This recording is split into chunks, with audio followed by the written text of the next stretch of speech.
I found out through Instagram. A picture of my sister, twirling under string lights, smiling wide with her new husband. And there it was. The dress. My grandmother's lace, cream silk neckline, the tiny pearl buttons I used to run my fingers over as a child. I felt something in my ribs pull tight, like a violin string snapping quietly beneath the skin.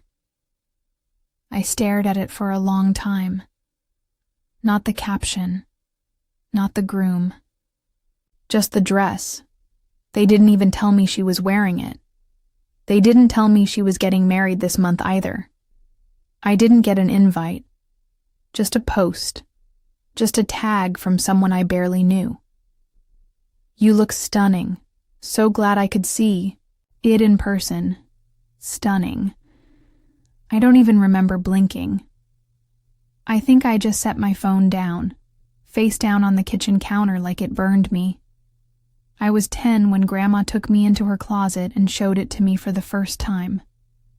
The dress was wrapped in white tissue and tucked inside an old suitcase that smelled like cedar wood and powder. "One day when it's your turn," she whispered. "This will be yours." She had this little smile, like she was letting me in on a secret. I nodded, wide-eyed, tracing the fabric like it was magic. She zipped it back up like she was locking away treasure. I never told my sister about it. I never had to. It was just mine. Even after she died, my mother said nothing about it, but I remembered, and so did she. So when I saw that dress, my dress, on Emily's body, it didn't feel like a coincidence. It felt like a theft, a quiet one. No alarms, no doors kicked down. Just silence. I didn't call. I didn't text. What was I supposed to say? Did you forget the part where Grandma promised it to me? Did you forget I exist? Instead, I watched as the photos piled in. Hashtags, toasts, dancing. A caption under one photo said, "Something old, something new." I guess I was the something forgotten. That night, I didn't cry. I thought I would. But instead, I just sat at the edge of my bed, still in my coat, shoes still on, holding the warmth of that memory like a matchstick going cold in my hand. They didn't want me there. Not really. Not as a sister. Not as a bridesmaid. Not as someone who mattered. And now, even the dress that had been mine in silence wasn't mine at all. I stayed offline for 3 days. Not out of strength, but out of preservation. Every time I even opened an app, my thumb trembled with the memory of lace. It's strange how something so gentle could feel so violent, like I'd been erased, but gently, quietly, like someone brushing away dust. On the 4th day, I got a text from my mother. Just one line. "Emily says you've been distant. Everything okay?" I stared at the screen like it was a joke. Distant? Distant was her getting married without me there. Distant was slipping my inheritance over her shoulders like it didn't cost anything. Distant was a smile in photos while I sat alone in a kitchen 2 towns away. I didn't respond. The next day I went to the attic. I don't know what I was looking for. Proof, maybe. Something to tell me I hadn't imagined it. That Grandma had really said those words to me. The attic was warm and stale, full of forgotten things and sun dust filtering through the cracks. I opened the cedar chest. Inside, I found the faded birthday cards, the handwritten letters from when she'd moved down south for a year, the black and white photos of her holding me as a baby, My name, in her handwriting, over and over. There was no legal will, no note about the dress. But I remembered. God, I remembered. It wasn't about the legality. It was about the bond. About being the only girl who sat with her at night while she did crossword puzzles. The only one who brushed her hair when she couldn't raise her arms anymore. The only one she whispered to. You're the quiet one, but you see everything. That's a gift, love. You'll carry this family's memory when no one else can. I used to believe that was an honor. Now it just felt like a burden I hadn't asked for. That night, I finally answered my mother's message. I saw the photos. I saw the dress. There was a pause. I imagined her blinking at the screen like she didn't understand why that mattered.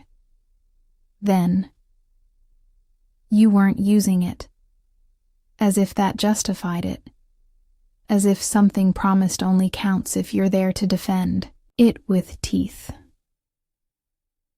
Later that week, I got a card in the mail. No envelope, no return address, just Emily's initials on the back. The front was pale pink and said, "Thank you." Inside, she'd written, "Thank you for being so understanding about the dress. I know you and Grandma were close, so it felt nice to have a piece of her with me on the day. Hope you're doing well. Love, Em." No apology, no acknowledgement, just the assumption that I would stay quiet, as I always had. She didn't even say my name. I folded the card shut, slipped it into the drawer, didn't rip it up, didn't burn it. I just let it sit there, like everything else they expected me to swallow. But something in me shifted that day. I realized silence had become my cage, and they had all learned to live comfortably with me inside it. Maybe it was time I stopped being so understanding. It didn't start with the dress. It started years ago. In small ways. Ways so subtle I used to convince myself I was imagining it. The way my achievements were met with a nod, while hers were met with banners. The way I was always the one asked to stay home and help, while she was the one driven to auditions, to sleepovers, to whatever new dream she was chasing. My mother used to say, "Emily's just more delicate. You've always been the strong one." I used to take that as a compliment. Now I understand it meant, you don't need things. So we'll give them to her instead. When we were 16 and 14, she borrowed the necklace Grandma gave me for my birthday, the one with the tiny locket. She wore it to a party, lost it, and cried so hard that my parents bought her a new one. But not for me. They said, "You're being dramatic. You can't expect her to be perfect." When we were 20 and 18, my mom gave Emily the antique vanity from Grandma's house, the one she used to let me sit at and brush her hair, telling me stories about her first dance and the boy who stepped on her toes. I asked where it had gone, and my mom said, "We thought you wouldn't mind." I minded. I just didn't say anything. That's the thing about being the quiet one. They assume your silence is permission. After the wedding, I heard nothing. For weeks. No calls, no visits. Just life continuing without me, like I was a blurry figure in the background of someone else's memory. Until one day I got a message from my cousin Chloe. "Hey, I just wanted to say, I thought it was kind of wrong what they did. I remember Grandma always talked about you in that dress. I didn't realize how badly I needed someone to remember with me until I read her words. It made me cry. Not loud, sobbing tears, just quiet ones. The kind that slip down and dry on your neck while you pretend you're not falling apart." A week later, My mom asked if I could come by and help sort through the basement. "Spring cleaning," she said. I almost laughed. After everything, she still expected me to show up, to lift boxes and dust off bins and be useful in silence. I almost said no. But something in me, something quiet and curious, said yes. I showed up in the same sweater I used to wear when helping Grandma with her puzzles. No one mentioned the wedding. No one looked me in the eye. I went down to the basement alone. Boxes, cobwebs, the smell of mildew and old paint. And in the corner, stacked against the wall, I saw a bag labeled in black marker, M, wedding leftovers. It wasn't zipped. I could see the hem of the dress poking through, just the edge, crumpled, stained with champagne. My breath caught. She hadn't even preserved it. The dress that had survived 60 years in tissue and cedar had now been reduced to wrinkled fabric in a plastic bag, left to yellow with dust.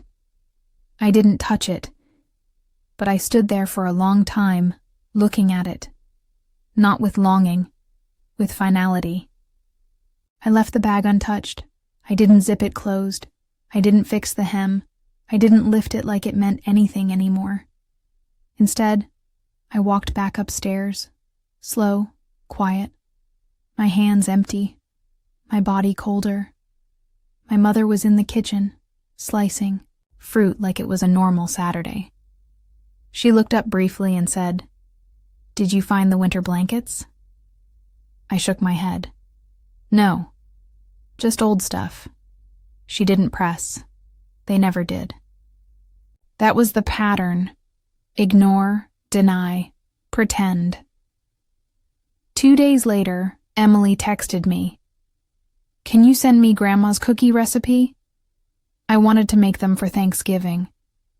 I stared at the screen for a long time, the audacity in that single sentence, as if nothing had happened. As if we were still sisters, trading recipes and favors. The cookies. They were the only thing I'd inherited without question. No one else ever bothered to learn them. Grandma only ever taught me. In the soft light of her kitchen, flour dust, in the air, her old radio humming something from the 60s, she used to say, "Everyone forgets how important a little sweetness is." I could still see her hands over mine, guiding the dough. And now Emily wanted that too. I didn't reply. Week passed. I got another message, this time from my mom. "Are you coming to Thanksgiving? Emily's bringing her new in-laws. It would mean a lot if we were all together. It would mean a lot." Funny. How meaning only seems to matter when they need something from you. I didn't answer right away. I sat with it.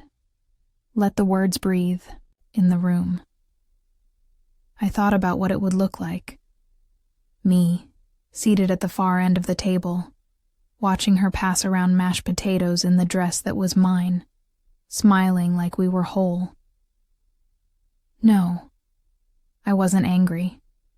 I was done. So I responded with 4 words. "I won't be coming." They didn't call. There were no follow-up texts. Just silence, as if I had inconvenienced them by saying no. As if I should have bent myself into one more shape, one more favor, one more empty chair with a smile on my face. Instead, on Thanksgiving Day, I stayed in. I lit a candle, played Grandma's old radio, made the cookies myself. The dough was softer than I remembered. The silence, louder.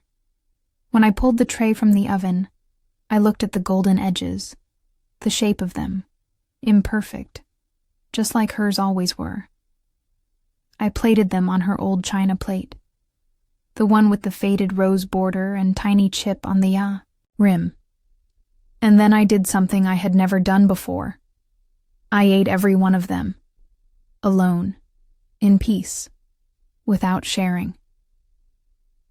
The first thing I did was go into the hall closet. The box was still there, third shelf down, beneath the faded towels no one ever used. Inside were the cards Grandma had sent me over the years. They smelled like dust and lavender. Some had brittle corners. Some still had the faint imprint of her handwriting pressed so hard it bled through. I took one out at random. You are not loud, but you are steady. And that is strength. I read that line 3 times, until the paper blurred. Then I pulled out another thing. Her old apron. It was faded navy, soft with age, with one broken tie at the back. It still smelled faintly of cinnamon and hand lotion. Folded it neatly, put it on my lap, and then I opened my laptop. I didn't know exactly what I was doing until I was halfway through. It started as an idea, a thought I'd swallowed for years. If they don't see me here, maybe it's time. I leave where they can reach, not physically. I wasn't running away. I wasn't slamming doors. I was just shifting out of view. I started deleting photos, not of Grandma. I kept every one of those, but the others. Family barbecues where I stood in the background, cropped birthday shots, where Emily blew out candles while I clapped somewhere off to the side. Screenshots of texts I had saved just to remember being included. Gone. Then I went through my social accounts. I archived the wedding photos they'd tagged me in. Not my wedding, of course. Hers. I was never in them, but they still linked me to her day like a trophy shelf of what I'd been denied. Unfollowed, unlinked, untethered, not out of spite, just out of stillness. A quiet closing of the curtain. A few days later, my mom called. I didn't answer. She didn't leave a voicemail. Imagine the conversation she would have left. We're worried about you. This is so unlike you. Can't we move past this? But they never asked what this was, because to them, it wasn't real. Just one of my moods, one of my silent spells. They didn't see that something had broken clean, like a thread finally snapping after years of tension. That night, I placed Grandma's apron in a wooden frame.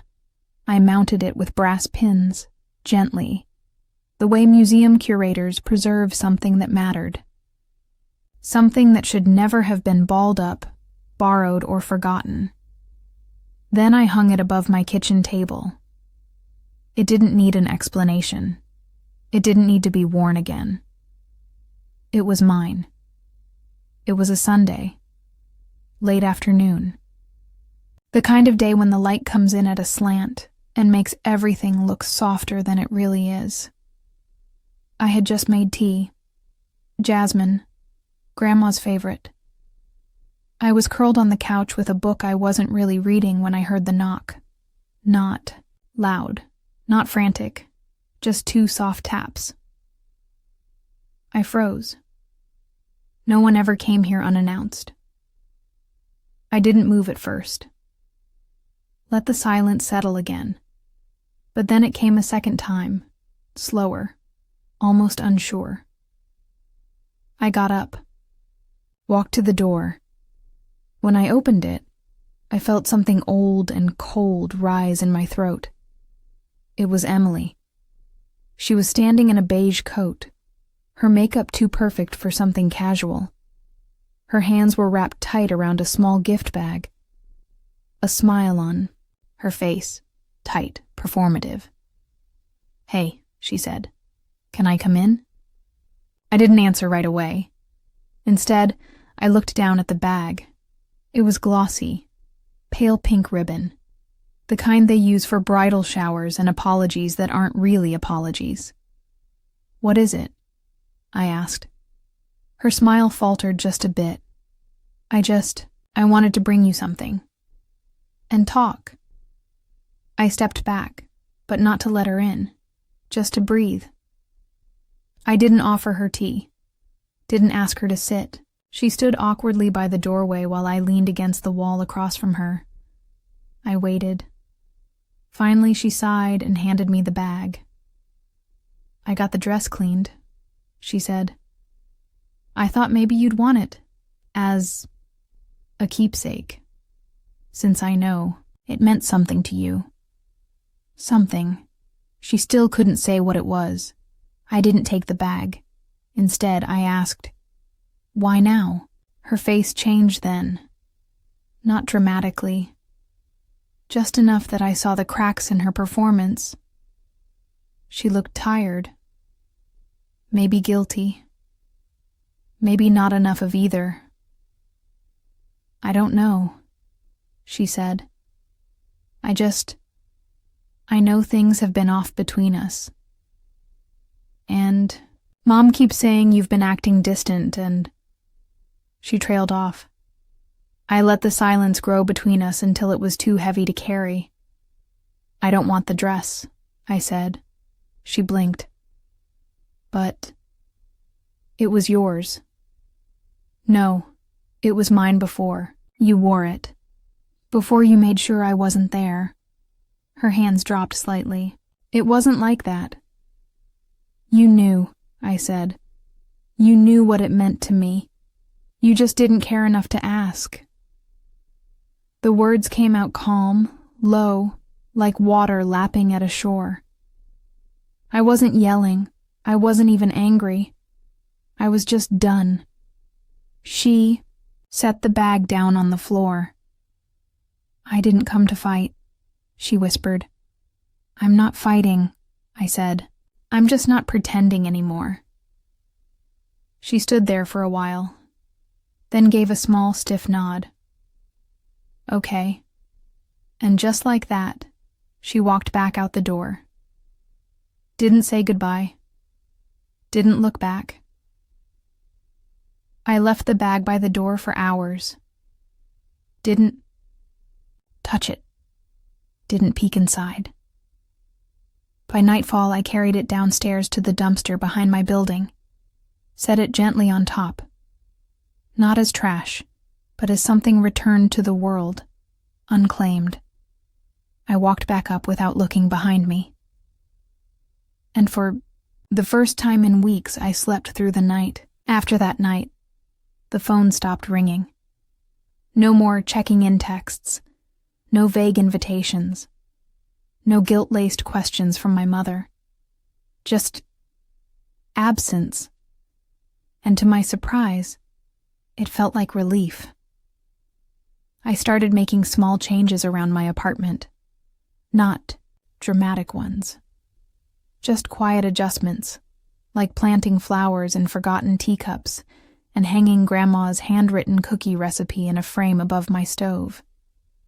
I ordered linen napkins, the kind she used to fold with precision even when it was just the two of us. I lit candles in the evening, not to impress anyone, just because I liked the way the room glowed with soft warmth, like memory humming low. I stopped waiting for people to come over, stopped cooking for extra mouths, stopped leaving the porch light on. Some nights were still lonely, yes, but they weren't empty. There's a difference. Emptiness echoes. Loneliness hums. One morning, I found a photo in the back of a drawer, one I'd forgotten I still had. It was me and Grandma. I was maybe 6. She had her arm wrapped around my shoulders, like I was already grown, already whole.